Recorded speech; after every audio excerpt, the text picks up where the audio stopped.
नमस्कार, लोकतंत्र मिररच्या टॉप 25 मध्ये आपल्या सगळ्यांचं स्वागत आहे। मी आहे आपल्यासोबत पल्लवी। तर चला एक नजर टाकूया आजच्या ठळक बातम्यांवर।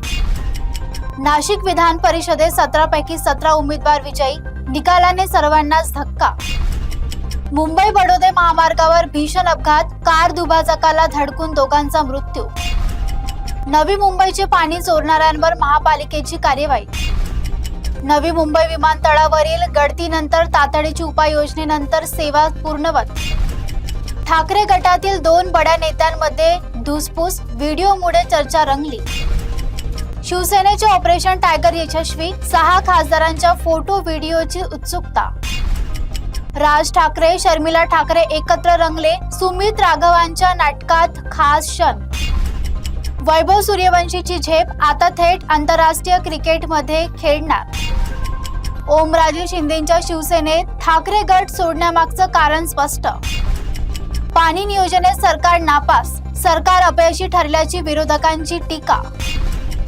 ईडीची मोठी कार्यवाही, 102.30 कोटींची मालमत्ता जप्त। वेतन दरवाढीत मुंबईला मागे टाकून चेन्नई पुणे आघाडीवर। कर्णधार होता श्रेयस अय्यरला धक्का, संघातून मोठा खेळाडू बाहेर। रेल्वेचा नवा नियम लागू, तिकिटीतील चूक पडू शकते महागात।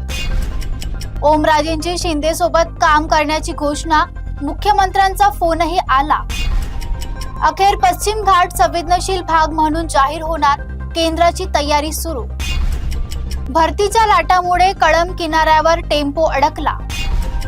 मुंबईकरांना दिलासा, बेस्ट कर्मचाऱ्यांचा संप अखेर मागे। नगर परिषद आणि नगरपंचायत निवडणुकीची मतमोजणी प्रक्रिया पूर्ण। अरबी समुद्रात चक्राकार वारे, राज्यात मान्सूनला वेग। ट्रम्प यांच्या इशाऱ्यानंतर इराण आक्रमक, अमेरिकेला लष्करी कारवाईची चेतावणी। नौदलात 3 स्वदेशी युद्धनौकांचा समावेश, समर्थनात मोठी वाढ। कडक नियमांमध्ये नीट परीक्षेत उशिरा आलेल्या विद्यार्थ्यांचा प्रवेश नाकारला। महिला T20 वर्ल्ड कप मध्ये भारताचा पहिला पराभव, दक्षिण आफ्रिकेचा विजय।